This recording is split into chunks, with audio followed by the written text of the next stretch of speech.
नमस्कार, सुदर्शन न्यूज देख रहे हैं आप। समय है जब आप तो चाहिए और मैं हूं आपके साथ आशीष प्रमोद गोस्वामी। आज का शो सिर्फ एक चर्चा का विषय नहीं है, यह उस राजनीतिक भूचाल की कहानी है जिसने बंगाल से दिल्ली तक हर गलियारे में बेचैनी फैला दी है। दरअसल एसआईआर प्रक्रिया को लेकर पश्चिम बंगाल की मुख्यमंत्री यानी ममता बनर्जी खुलकर चुनौती देने लगी हैं। चाहे जितनी एजेंसियां लगा दो, मेरे साथ नहीं खेल पाओगे। किसने कहा? ममता बनर्जी ने।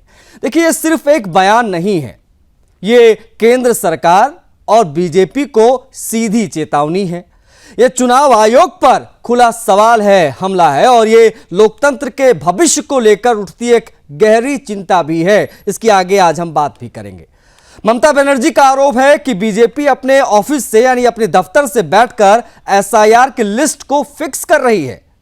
चुनाव आयोग राजनीतिक दबाव में काम कर रहा है और सबसे तीखा प्रहार जो ममता बनर्जी ने किया, ईसीआई का काम निष्पक्ष रहना है, बीजेपी कमीशन बनना नहीं है। ममता बनर्जी की चेतावनी साफ है कि अगर मेरे साथ गलत हुआ, अगर मतदाता सूची के नामों से खिलवाड़ किया गया तो मैं पूरे देश में बीजेपी की नींव हिला दूंगी। जी हां, ये खुली चेतावनी दी है ममता बनर्जी ने। वैसे में कई सवाल खड़े होने लगे। बिना किसी देरी के सवालों की तरफ बढ़ेंगे क्योंकि सवाल बेहद महत्वपूर्ण हो जाते हैं आज इस विषय पर। सबसे बड़ा सवाल ये जो ममता बनर्जी ने कहा, धर्म के नाम पर कौन सा अधर्म कर रही है बीजेपी, यह आज समझेंगे टीएमसी के प्रवक्ता से। क्या ममता बनर्जी चुनाव आयोग को खुली धमकियां देने लगी हैं? क्या बेहद महत्वपूर्ण सवाल है ये। चुनाव आयोग जैसे संस्थाओं को बदनाम करने की कोशिश हो रही है। बिहार के नतीजे ममता बनर्जी की बौखलाहट की वजह हैं क्या? 2/3 से ज्यादा बहुमत एसआईआर के बाद बिहार में आया एनडीए को। अब ऐसे में क्या यह उसी की बौखलाहट है, घबराहट है? आज ऐसे तमाम सवालों का आधार बनाएंगे, चर्चा करेंगे। पूरा पैनल हमारे साथ जुड़ने वाला है, उनसे बातचीत करेंगे। लेकिन उससे पहले ममता बनर्जी ने किस प्रकार से बीजेपी, केंद्र सरकार सहित चुनाव आयोग को चेतावनी दी अपने संबोधन में, वो सुनिए पहले। চিরকাল সরকারে কেউ থাকে না। 2029 বড়ই ভয়ঙ্কর। তোমাদের সরকার থাকবে না। শকুনি মামারা সেদিন কোথায় পালাবে, এখন থেকে ঠিক করে জায়গা রেখে দাও। আমায় বাংলায় আঘাত করলে, কারণ মানুষকে আঘাত করলে আমি মনে করি আমাকে আঘাত করছে। চিরকাল সরকারে কেউ থাকে না। 2029 বড়ই ভয়ঙ্কর। তোমাদের সরকার থাকবে না।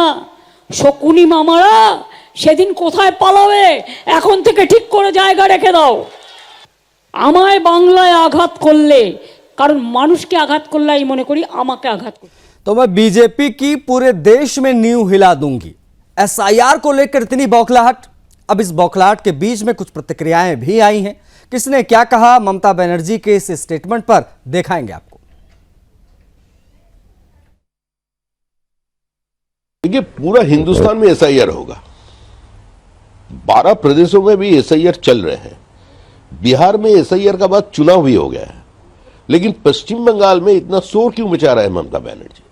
उसका कारण एक ही है, जो ममता बनर्जी जो वोटर जी लिस्ट मौजूदा है उसी का आधार पर चुनाव करना चाहते हैं, जो संभव नहीं है, जिसमें double entry, triple entry, Quadro entry तक है।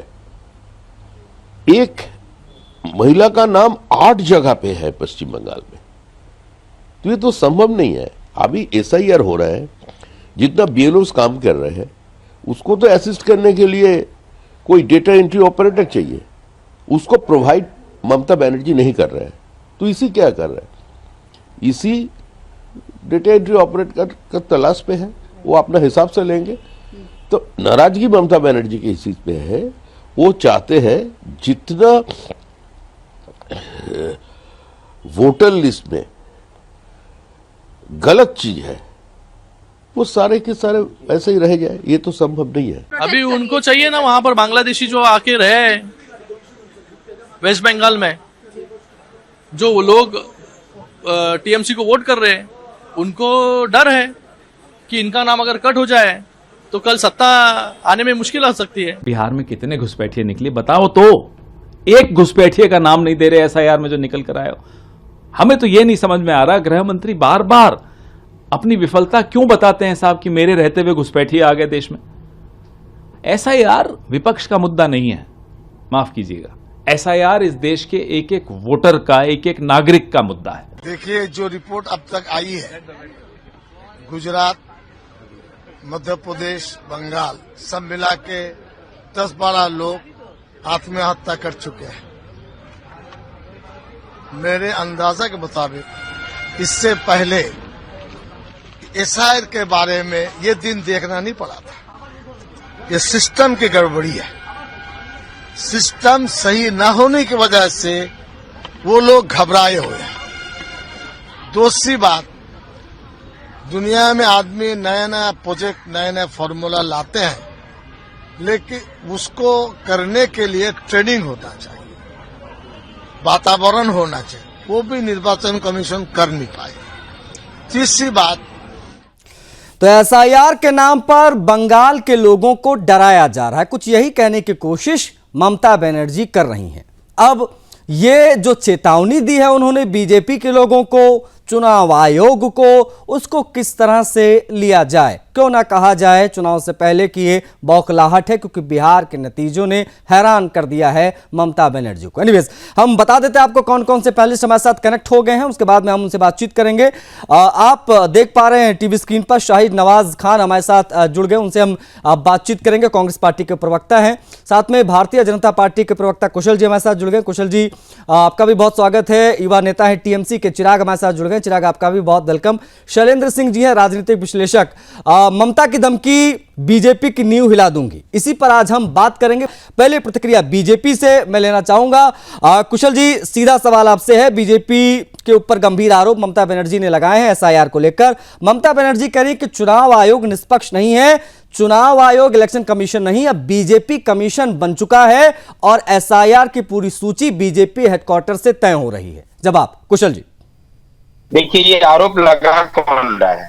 ये आरोप लगा रही हैं मुख्यमंत्री, और मुख्यमंत्री का जवाब आपने देखा ही होगा कि उन्होंने शुरू से वो कहती हुई आ रही है कि अगर किसी भी एक वोटर के साथ में कोई भी छेड़छाड़ होगा तो हम रास्ता पे उतरेंगे। मैं उनसे पूछना चाहता हूँ, जो भारत के नागरिक है, जो भारत के, जो बंगाल के वोटर है, पूरे भारत में 12 राज्यों में हमारा एसआईआर का काम हो रहा है, लेकिन सबसे ज्यादा हंगामा, सबसे ज्यादा झमेला हमारे इस पश्चिम बंगाल में क्यों? क्योंकि मुख्यमंत्री को मालूम है कि यहाँ जो नाम कटेगी वहां से उनका वोट बैंक खत्म होगा। 2026 में चुनाव है, 2026 में सामने साल में 2026 में चुनाव है, और मुख्यमंत्री जानती है कि जो नाम कटेगा हमारा वोट है। जो रोहिंग्या है, जो बांग्लादेश से आए हुए, जो घुसपैठिए, यही है सरकार जा रही है, सरकार चल जाएगी। बिहार में भी तो एसआईआर हुआ, बिहार में एसआईआर के बाद में चुनाव। ठीक है, ओके, मैं थोड़ी सी टेक्निकल ग्लिच है कुशल जी, मैं कोशिश करूंगा एक बार फिर से आपको कनेक्ट किया जाए और ओपनिंग रिमार्क एक बार बाकी जो हमारे साथ पैनलिस्ट है उनका ले लिया जाए, उसके बाद में हम और डीपली चर्चा करेंगे, क्योंकि सवाल बीजेपी, चुनाव आयोग, केंद्र सरकार के ऊपर उठ रहे हैं कि बिहार की बात आप लोग कर रहे हैं, बिहार में कितने घुसपैठिए मिले, एक आध का नाम भी बता दीजिए। इस प्रकार के तंज जो है वो आप लोगों के ऊपर कसे जा रहे हैं, इस पर भी मैं आप लोगों से बातचीत करने की कोशिश करूंगा। लेकिन चिराग अग्रवाल भी हमारे साथ हैं, टीएमसी के युवा नेता हमारे साथ जुड़े हुए हैं। चिराग, एसआईआर को वोटबंदी बताया जा रहा है, साथ में ये कहना कि भाई मेरा गला काट दो लेकिन कुछ गलत नहीं होने दूंगी, इतना आक्रामक ममता बनर्जी क्यों नजर आ रही हैं? एसआईआर को आप लोग कह रहे हैं कि ये मसौदा बीजेपी अपने दफ्तर में तैयार कर रही है, इसका कोई प्रमाण है या फिर क्या, किस आधार पर आप लोग ये आरोप लगा रहे हैं? इससे लोकतंत्र को कौन सा खतरा है? चिराग अग्रवाल जी। चिराग,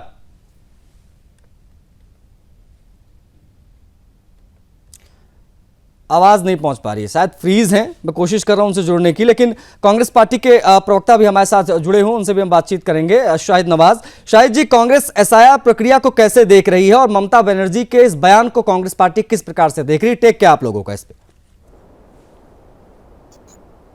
धन्यवाद जी। देखिए, जहां तक एसआईआर का सवाल है, कांग्रेस पार्टी ने या कांग्रेस के नेता ने किसी ने भी एसआईआर का विरोध नहीं किया। पहले भी एसआईआर हुआ है, लेकिन इस बार एसआईआर इतनी पॉपुलरिटी हासिल की है और लोगों में इतना दहशत फैला हुआ है एसआईआर के वजह से, हम लोग उससे चिंतित हैं। हमारे नेता राहुल जी ने बार बार कहा है कि एसआईआर हो रहा है, निष्पक्ष होना चाहिए। इलेक्शन कमीशन की यह जिम्मेदारी बनती है कि आज जिस तरह से लोगों के अंदर दहशत है, आपने बंगाल के अंदर में देखा कि कितने लोगों की मौतें हो चुकी है इस वजह से, और एसआईआर का इतना कम समय है कि बीएलओस के ऊपर भी जो प्रेशर है, दो बीएलओस का खबर आ रहा है कि उन्होंने अपनी जान गंवा दी, बहुत सारे अपने सेहत से लाचार हो चुके हैं। तो ये सब मामला जहां तक आ रहा है, इस पे गौर करने की जरूरत है इलेक्शन कमीशन को। ममता बनर्जी का जो मामला है, जैसा आप लोगों के चैनल के माध्यम से, दूसरे चैनल के माध्यम से आज सुनने को आ रहा है कि उन्होंने मथुरा समाज के साथ नॉर्थ 24 परगना में जाकर जो कहा है उन्होंने, देखिए मैं उनके मनसा की तरफ नहीं जाता कि उनकी मनसा क्या है। एसआईआर का विरोध नहीं, इज दिस पॉसिबल कि बीजेपी एसआईआर की लिस्ट अपने ऑफिस में बैठकर फिक्स कर रही है? क्या आप इस बात से सहमत हैं? देखिए बिल्कुल नहीं हम इस बात से, लेकिन मौजूदा राजनीति में जो कुछ हो रहा है इससे इनकार भी नहीं किया जा सकता है। ठीक है, मैं इस पर और डिटेल में बात करूंगा, इस पर मैं और डिटेल में बात करूंगा। अब आप कह रहे हैं कि दहशत का माहौल है, तो सिर्फ पश्चिम बंगाल एक ऐसा स्टेट नहीं है ना शायद जी जहां पर एसआईआर की प्रक्रिया हो रही है, यूपी में भी हो रही है, हमारे घर पे भी फार्म आए हैं, हमने भी भरे हैं, लगभग बहुत सारे स्टेट्स में चल रही है प्रक्रिया। तो ये सारा दहशत और तमाम चीजें वो सिर्फ और सिर्फ पश्चिम बंगाल में क्यों हो रही है, मैं आपसे समझूंगा, प्लीज बने रहेगा। राजनीतिक विश्लेषक शैलेंद्र सिंह जी हमारे साथ हैं। शैलेंद्र सिंह जी, एसआईआर की प्रक्रिया पर बड़े सवाल उठ रहे हैं, निष्पक्षता पर सवाल उठ रहे हैं सर, विशेष तौर पर पश्चिम बंगाल में, वजह क्या लग रही है शैलेंद्र जी? देखिए, इसमें मैं आपसे तो केवल ये कहना चाहूंगा, सबसे पहले तो आज के दिन का आप सब लोगों को बहुत बहुत अभिनंदन कि आज अयोध्या के अंदर हम लोगों का जो है देखा गया कि पूरे सनातन समाज का गर्व सिर ऊंचा हो गया, क्योंकि आज 500 साल के बाद हम लोगों ने वहां देखा कि हमारा तिरंगा वहां पे झंडा लहराया गया मंदिर के ऊपर। इसका सब लोगों को, पूरे देश को खुशी मनाने का समय है। ठीक है, और वो दिन इसलिए रखा गया था कि आज ही हमारे माता सीता जी की शादी हुई थी भगवान श्री राम के साथ। तो ये तो हो गया हमारा सांस्कृतिक बात। अब हम आ जाते हैं राजनीतिक बात के ऊपर। इलेक्शन कमीशन निष्पक्ष है, इसमें कोई शक नहीं है, लेकिन इलेक्शन कमीशन को निष्पक्ष दिखने भी चाहिए। तो दिखने के लिए उसे जो कदम उठाने चाहिए, जैसे उन्होंने ममता बनर्जी जी के पार्टी को टाइम दिया 29 तारीख को मिलने का, तो यह एक कहीं ना कहीं स्वागत योग्य कदम है कि हाँ, आपकी कोई भी सुझाव है तो उसको हम सुनना चाहते हैं और उसमें हम क्या सुधार करना चाहते हैं। और राजनीतिक पार्टियों को भी जहां जहां भी चुनाव हो रहे हैं उनको मौका देना चाहिए कि उनकी बातों को सुना जाए, और सुन करके एक बार जो वो राजनीतिक पार्टियां भ्रम फैलाना चाहती हैं, वो भ्रम की स्थिति को खुद ही इलेक्शन कमीशन चाहे तो निर्मूल कर सकता है। लेकिन इलेक्शन कमीशन साफ सुथरी काम कर रहा है, लेकिन राजनीतिक पार्टियों को टाइम टाइम पे बुला नहीं रहा, उनको इन्वॉल्व नहीं कर रहा। तो राजनीतिक पार्टियों को एक बार मौका मिल जा रहा है उसके बारे में शगुफा छोड़ने का। और सबसे अंतिम बात ये कहूंगा कि अगर इलेक्शन कमीशन की क्षमता एक हफ्ते में ही पूरे एसआईआर करा लेने की हो, तो उसमें दूसरे के पेट में दर्द होने की जरूरत भी क्या है। सबको सहयोग करना चाहिए। और बड़ा इंपॉर्टेंट बात है कि बीएलओ पर बड़ा दबाव है, और बीएलओ बंगाल में 16 बीएलओ ने आत्महत्या कर लिया, ऐसा भी कहीं से सुनने में आया। मेरे भी लिंक है, आपको पता होगा कि मैं बिहार का रहने वाला हूँ, और बिहार और यूपी के लोगों के बिहार और यूपी नहीं, शाहिद आप चुप रहिए, मैं आप बोल रहे थे तो मैं नहीं बोल रहा था, मुझे बोल लेने दीजिए, मुझे बोल लेने दीजिए। शाहिद जी सुनिए, अरे सुनिए भाई, शाहिद जी सुनिए, let him complete first. Shailendra ji की बात थोड़ी पूरी हो जाने दीजिए। शैलेंद्र जी जल्दी से अपनी बात समाहित कीजिए, उसके बाद में मैं अभी टीएमसी के नेता से बात नहीं कर पाया हूँ। मैं बोल रहा हूँ कि बिहार और यूपी के लोगों का पूरे देश के साथ बहुत बड़ा कनेक्ट है, क्योंकि हमारे यहाँ के प्रवासी लोग सब जगह होते हैं। बंगाल में मेरी बात हो रही थी तो उन लोगों ने बोला कि ममता जी दीदी ने एक पीछे भी बात किया था, खेला होवे, वो खेला होवे, खेला को डिकोड है कि बीएलओ की कहीं हत्या न कराई जा रही है, जांच का विषय है कि ताकि ठीक है, ये भी बेहद महत्वपूर्ण आपने विषय जो है रेज किया है, आपने बेहद महत्वपूर्ण विषय रेज किया, इस पर भी हम बात करेंगे। शैलेंद्र जी प्लीज बने रहिएगा। चिराग, मेरी आवाज आप तक पहुंच रही है? हाँ, पहुंच रही है। चिराग, अगर मतदाता सूची के नाम से खिलवाड़ किया गया तो मैं पूरे देश में बीजेपी की नींव हिला दूंगी, इस बयान के क्या मायने हैं? एसआईआर का मसौदा बीजेपी ऑफिस में तय होता है, इसका कोई प्रमाण है या हवा में बात हुई? सीधा सवाल एक और इसी में जोड़ देता हूं, एसआईआर प्रक्रिया जो हो रही है, जो बिहार में हुई या जो बाकी स्टेट्स में हो रही है, उसमें लोकतंत्र को क्या खतरा है, जो बताने की कोशिश आपके नेता ममता बनर्जी कर रही थी? जवाब। देखिए, हम हर समय ही बोल रहे हैं कि 2024 का जो लिस्ट था जिसके लिए निर्वाचन हुआ, जिससे प्रधानमंत्री बने, वो गलत है। बहुत प्रॉब्लम हुआ था, हम लोग ऑपोजिशन के लीडर वगैरह ये मुद्दा उठाए कि इलेक्शन कमीशन एक साइड में है, बात कर रही है, हमारे पक्ष में नहीं है। एसआईआर करना गलत नहीं बोल रहे हैं हम लोग, सिर्फ उन्हीं राज्यों में जहां पर इलेक्शन हो रहा है वहां पर एसआईआर करवाना, और सिर्फ 2 महीने में। आप लोग तो पूरे चुनाव आयोग को गलत बोल रहे हो। आप तो कह रहे हो कि इलेक्शन कमीशन ऑफ इंडिया नहीं है, ये बीजेपी कमीशन ऑफ इंडिया है। अब इस प्रकार से हमला हो रहा है, डायरेक्ट आप संवैधानिक संस्थाओं का नाम इस प्रकार से उछाल रहे हैं, इसको किस प्रकार से लिया जाना चाहिए वो बताइए। अभी मैं आपको बता देता हूँ क्यों हम लोग बोल रहे हैं ये चीज। Chief election commission of India वो पहले कैसे सिलेक्ट होते थे? चीफ जस्टिस ऑफ इंडिया, प्रधानमंत्री और विपक्ष के नेता 3 जन मिलकर बनाते थे। लास्ट ईयर जस्ट निर्वाचन से पहले क्या किया गया? चीफ जस्टिस ऑफ इंडिया को हटा के विपक्ष रूलिंग पार्टी के एक मंत्री पैनल में लाया गया और अपना कमीशन इलेक्शन कमिश्नर बैठाया गया। राज्यों में गवर्नर ही डिसाइड करते हैं, वो प्रोसेस पूरा फुल प्रूफ नहीं है कि गवर्नमेंट से बात करके गवर्नमेंट का ही इलेक्शन कमिश्नर बैठाना पड़ेगा, वो सेंटर ही बातें हैं। ईडी के साथ भी ले होता था कि 2 टर्म का जो डायरेक्टर थे ईडी के, वो 2 इयर्स के लिए टर्म में आते थे, अब उनको एक्सटेंड करके 5 इयर्स क्यों किया गया? ये सब क्वेश्चन से ही पता चलता है कि वो लोग उनके लिए काम कर रहे हैं। कुशल जी इस पर जवाब देना चाह रहे हैं, चिराग प्लीज बने रहिएगा। कुशल जी हैं, कुशल जी आपने सुना चिराग क्या कह रहे हैं, शाहिद नवाज क्या कह रहे हैं जो कांग्रेस पार्टी के प्रवक्ता हैं? एक सवाल इसी में मैं ऐड कर दूं, फिर जवाब दे दीजिएगा। आरोप ये भी लगा है कि धर्म के नाम पर आप लोग अधर्म कर रहे हैं, मतलब बीजेपी धर्म के नाम पर अधर्म कर रही है, इसमें धर्म वाला एंगल भी आ चुका है। कुशल जी देखिए, मैं पहले चिराग जी ने कहा कि जिन जिन राज्यों में चुनाव हो रहा है या जिन राज्यों में चुनाव आने वाला है, उन राज्यों में बिहार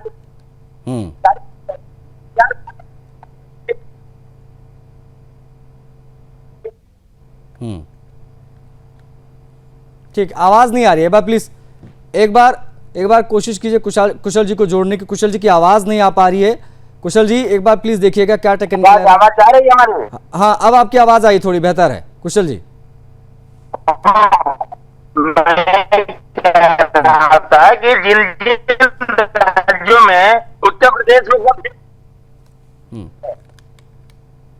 गुजरात में नेटवर्क इशू है कुशल जी, नेटवर्क इशू है इसलिए शायद आपकी आवाज नहीं आ पा रही है।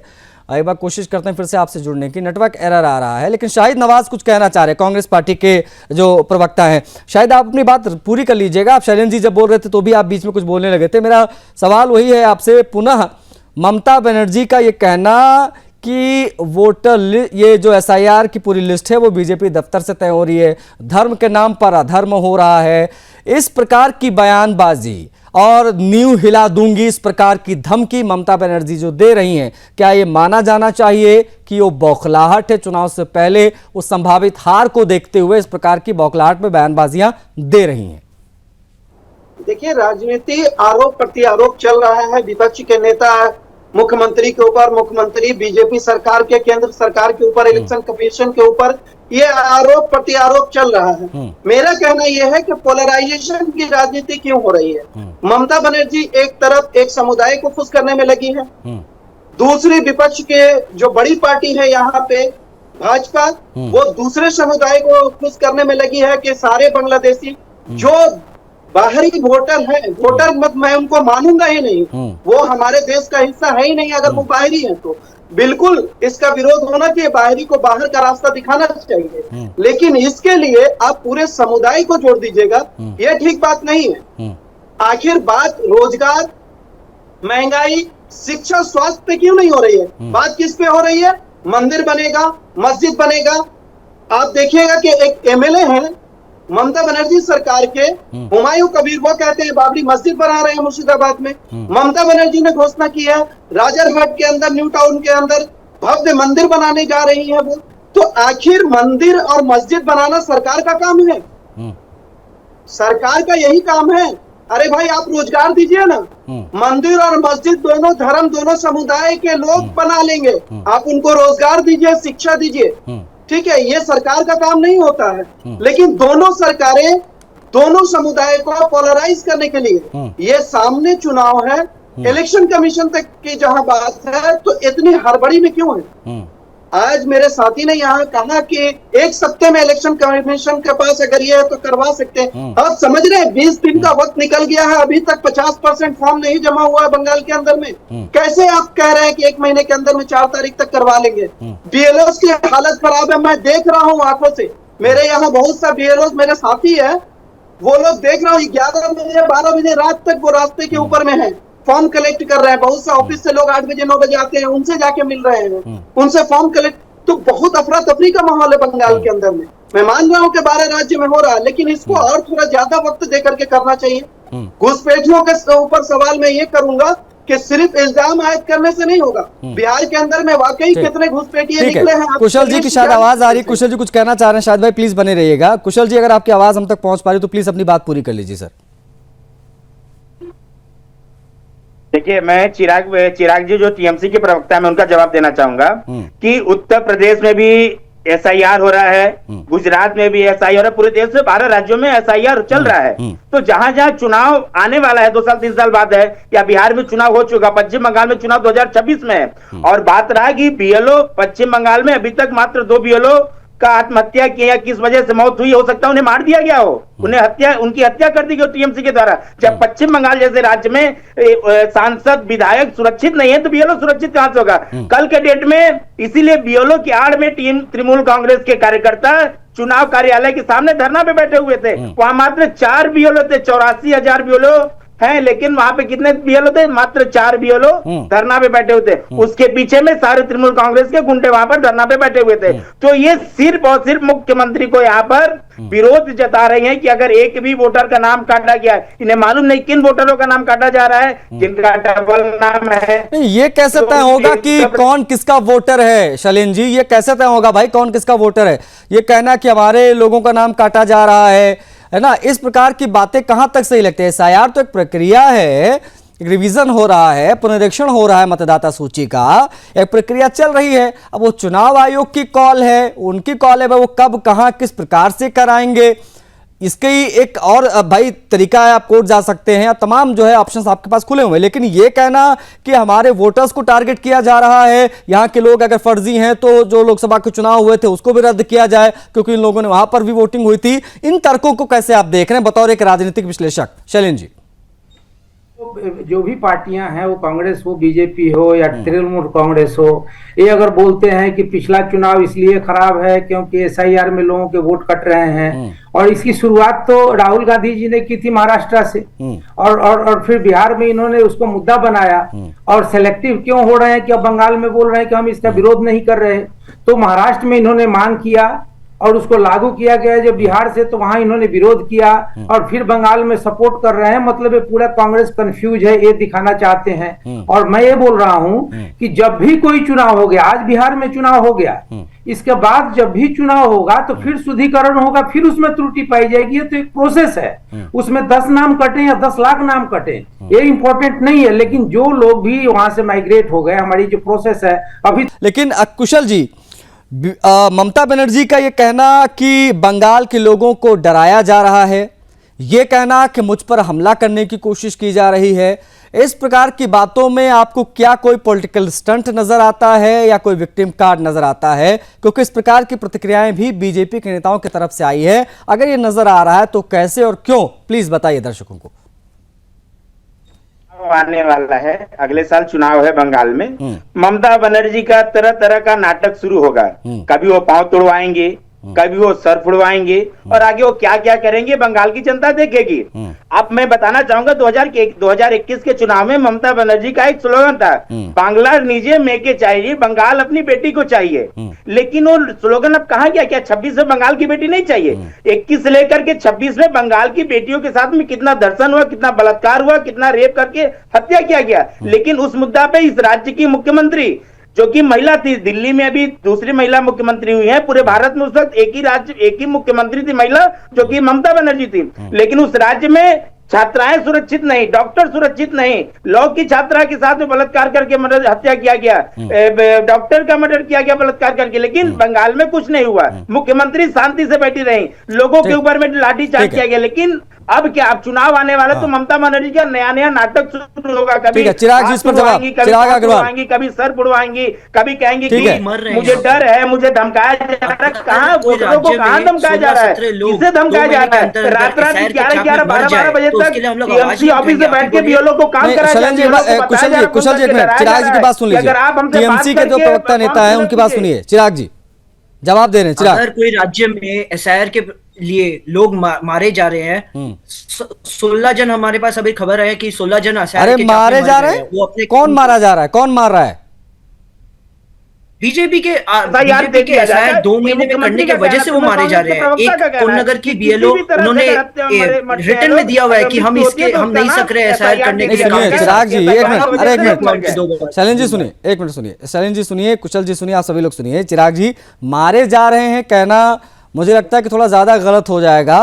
कौन मार रहा है? जो एसआईआर प्रोसेस आत्महत्या कर रहे हैं या वो कैसे क्या हो रहा है, जरा वो भी क्लियर कर दीजिए, क्योंकि बीजेपी वाले आरोप लगा रहे हैं कि जो बीएलओ लोगों की मौत की जानकारी मिली है, हो सकता है कि टीएमसी के लोगों ने उनकी हत्या की है, क्योंकि उस प्रदेश में जाने वाला विधायक सांसद भी सुरक्षित नहीं है। तो एक बीएलओ क्या चीज है, उसके ऊपर तो आराम से हमला हो सकता है टीएमसी के द्वारा। ये सब ठीक बात नहीं है। ऐसी हम लोग की ये सोचनी है कि लोग को हम लोग मार देंगे सत्ता के लिए, वो बीजेपी करते हैं, गोधरा में हुआ, उसके बाद भी कई जगह में हुआ, वो हम लोग का सोच नहीं है, हम लोग वैसे नहीं करते हैं। हम लोग के साथ गलत हो रहा है, हमारे यहाँ पर बीएलओ मारे जा रहे हैं, उसी के लिए हम लोग आवाज उठा रहे हैं, और इसीलिए अपनी इतनी गंभीर तरह से हम लोग को आवाज उठानी पड़ रही है, क्योंकि लोग मारे जा रहे हैं। एसआईआर दूसरे राज्यों में भी उन्होंने कहा हो रहा है, तो वो 2-3 साल इलेक्शन बाकी है, उससे पहले हो रहा है, हमारे यहाँ पर 2 महीने में क्यों? नहीं, बिहार में भी तो हुआ ना, अभी बिहार में भी तो हुआ ना चिराग जी, चुनाव से ठीक पहले। क्या बिहार में भी तो हुआ ना चिराग जी, चुनाव से ठीक पहले? हाँ, तो हुआ, तो वहां पर भी तो प्रॉब्लम हो रहा था। ऐसा नहीं है कि वहां पर एसआईआर में प्रॉब्लम नहीं हुआ।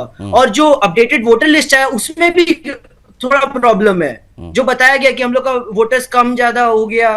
हाँ, ये जो नेक्स्ट वोटर लिस्ट है उसमें एडिशन नहीं किया हुआ था। ऐसा नहीं है कि बंगाल में सिर्फ प्रॉब्लम हो रहा है। असम में क्यों नहीं करा रहे हैं एसआईआर आप लोग? असम में कराइए, असम में भी तो इलेक्शन है। ऐसा नहीं, असम का मामला अलग है, वहाँ ऑलरेडी एनआरसी, ये इस तमाम चीजें जो हैं वो चल रही वहां पर। नहीं, वहां का नियम ही थोड़ा अलग है। नहीं, अब सुनिए, वो इसके अंतर्गत आ ही नहीं सकता, वो इसके अंतर्गत आ ही नहीं सकता। सुन लीजिए मेरी बात, ये थोड़ा अलग मामला, इसको पढ़ लीजिएगा एक बार, इसको थोड़ा पढ़ लीजिएगा, वहां का थोड़ा अलग कहानी है। आपको एक चीज जी, नहीं, वो हम बताना चाह रहे हैं, आपको क्लियर करना चाह रहे हैं। एनआरसी गृह मंत्री कराता है। इलेक्शन कमीशन जब एसआईआर कर रहे हैं, तब उनको पूरा इंडिया में कराना चाहिए, उनको सिर्फ राज्य में नहीं कराना चाहिए। आप नहीं समझ रहे, ममता बनर्जी ने जो आरोप लगाए हैं, उसको बीजेपी वाले आप कह रहे हैं कि वो विक्टिम कार्ड खेलने लगी हैं, डर गई हैं। स्थिति ये है कि वो विक्टिम कार्ड खेलने लगी हैं। वो कह रही मुझे हेलीकॉप्टर उड़ने से रोका गया हमारा, वो कह रही कि हमारे ऊपर हमला होगा, वो कह रही कि बंगाल के लोगों को डराया जा रहा है। इस प्रकार के बयान पहले नहीं देती थी ममता बनर्जी। इलेक्शन कमीशन नहीं, देखिए, एक बार नहीं, आप 100 बार एसआईआर करा दीजिए, पार्टी में 2026 में हम ही लोग जीतेंगे। भाई, कांग्रेस पार्टी भी तो समर्थन कर रही है एसआईआर का, कांग्रेस पार्टी भी कह रही है कि नहीं होना चाहिए। वरना अगर लोग नहीं मरते, ये स्ट्रीमलाइन प्रोसेस एकदम आराम से होता, तो हम लोग को कोई प्रॉब्लम नहीं होता, पर बहुत प्रॉब्लम हो रहा है यहाँ पर। आप यहाँ पर आके देखिए, यहाँ पर ठीक है शैलेंद्र जी, नहीं शैलेंद्र जी, आपको वाकई में ऐसा लग रहा है कि बहुत प्रॉब्लम हो रहा है, बहुत दहशत का माहौल हो गया है, बहुत घबराहट है, लोग जो है डर के मारे बहुत परेशान दिखाई दे रहे पश्चिम बंगाल में? क्या ऐसी स्थिति आपको वाकई दिखाई दे रही है? क्योंकि बिहार में भी ठीक चुनाव हुआ, चुनाव से ठीक पहले एसआईआर हुआ, इस प्रकार की स्थिति बिहार में नहीं देखी गई। 65 लाख की संख्या वहां भी बताई जाती है फर्जी वोटर्स की। आशीष, मैं तो आंकड़ों पे बात करूंगा। अभी जो इलेक्शन कमीशन से आंकड़े मिले हैं, उन आंकड़ों में यह है कि लगभग एक अमूमन मान लिया जाए कि 10 लाख लोगों के नाम कटने हैं, तो बहुत कम परसेंट है वो, तो करीब 1% भी नहीं है। 7 करोड़ 65 लाख लोगों में अगर 10 लाख लोगों का नाम कटे तो 1% भी नहीं है। उसमें भी 6 लाख लोग मृत हैं, ऐसा डाटा मिल रहा है। अब रहे 4 लाख लोग, तो उसमें भी कितने लोग ट्रांसफर हुए होंगे, कितने लोग शिफ्ट हुए होंगे और चीजें होंगी। लेकिन मैं ये जानना चाहता हूं कि तृणमूल कांग्रेस हो या इस SIR का विरोध करने वाली जो भी पार्टियां हों, उनके पास क्या मैकेनिज्म है कि वो बोल रही हैं कि ये वोटर उनके ही वोटर हैं। हो सकता है कि वो सारे के सारे वोटर बीजेपी के वोटर हों, या हो सकता है कि वो सारे कांग्रेस के वोटर हों, या हो सकता है कि उसमें से कुछ % अलग अलग लोगों के वोटर हों। तो ये इल्जाम लगाना कि बीजेपी के लिए ये काम हो रहा है, ये तो ऐसे ही बेमानी सिद्ध हो जाता है। दूसरी बात मैं जो कहूंगा आपसे कि ममता बनर्जी जी एक बार इस बीच में ये प्रयोग किया था, तेजस्वी जी ने भी, जब उनको 76 सीटें आई थी बिहार में, कि अपने लोगों को ही अपने पैर पे गिरवा लिए, कच्चा प्लास्टर बैंडेज बांध के चेयर पे आ गए, इलेक्शन में घूमना शुरू किया। और सेम प्रयोग थोड़े दिनों के बाद ममता दीदी ने वो किया था अपने बंगाल के अंदर सहानुभूति बटोरने के लिए। अभी क्या है कि ममता बनर्जी का जो बात लग रहा है, कहीं ना कहीं उनका डर दिख रहा है, जिसमें उनको लग रहा है कि हो सकता है उनका चुनाव अब की बार हाथ से निकल रहा हो, क्योंकि इतना ज्यादा एग्रेशन के साथ उनका बोलना और इतना कॉन्फिडेंट बोलना कि हमको हिलाने के लिए सारा कोशिश इलेक्शन कमीशन कर रहा है, बीजेपी का घर में लिस्ट बन रहा है, इस टाइप की बातें करना बता रहा है। पिछली बार भी चुनाव हुए थे, बट इतनी आक्रामक ममता बनर्जी नजर नहीं आई थी। इतनी आक्रामक पिछले चुनाव में नजर नहीं आई थी वो शैलेंद्र जी, जब वो जीती हैं 2020 में। तो ये चीज बताती है कि अब ये चुनाव हारने से पहले हार मान लेने वाली स्थिति बन रही है, जो लोकतंत्र के लिए ठीक नहीं है। चुनाव हारने के दिन तक नेताओं को डटे रहना चाहिए कि हम चुनाव लड़ेंगे और ठीक से लड़ेंगे और कुछ गड़बड़ी नहीं होगी। इलेक्शन कमीशन भी सभी पार्टियों का साथ देता है, इलेक्शन कमीशन एक स्वायत्त संस्था है, सबको पता है। लेकिन ये कह देना शैलेंद्र जी की चुनाव आयोग राजनीतिक पार्टी की तरह काम कर रहा है, ये बेहद गंभीर आरोप है। आप आने वाली पीढ़ियों के लिए हमारे संवैधानिक संस्थाओं को आप समझ रहे हैं किस दिशा में लेकर जा रहे हैं? आशीष जी 5 सेकंड लूंगा। एक भी प्रूफ लेकर कोई पॉलिटिकल पार्टी अभी तक न सुप्रीम कोर्ट जा पाई, न इलेक्शन कमीशन के पास जा पाई कि इलेक्शन कमीशन ने पार्शियलिटी किया है। हाँ, ये राजनीतिक पार्टियां हैं, इनको राजनीति करना है तो मंच से अपना जितना भी चाहे, जितनी अनर्गल, लेकिन शाहिद जी ये बात बार बार सामने आती है। शुरुआती विरोध कांग्रेस पार्टी ने किया था, आप लोग कोर्ट भी गए, राहुल गांधी जी हर दिन जो है प्रेस कॉन्फ्रेंस करते हैं, एक लंबी सूची बताते हैं, ब्राजीलियन मॉडल, अमेरिकन मॉडल, ये सब यहाँ पर वोट डालते हैं और तमाम बातें वो करते हैं। खैर इन सबका फायदा चुनाव में नहीं मिलता आप लोगों को, सुपड़ा सा साफ हो गया अभी बिहार में। अब इन सब के बीच में ये आरोप भी लगते हैं कि जब आप लोग आरोप लगाते हैं, चुनाव आयोग कहता है कि भाई हलफनामा दीजिए, आप शपथ पत्र दीजिए कि आप जो कह रहे हैं उस पर कोई आधार वो साबित हो, लेकिन हलफनामे से भागते हैं।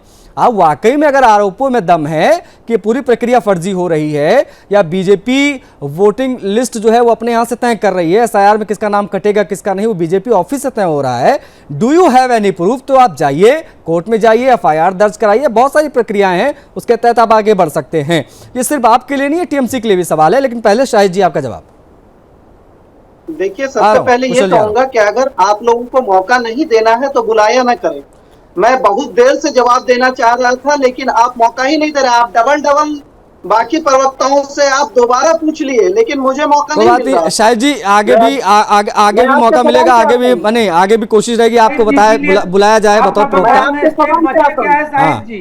आपका तो बंगाल में कुछ है ही नहीं, तो इसलिए आपको मौका मिले ना मिले, 0 पे आपको आउट होना है।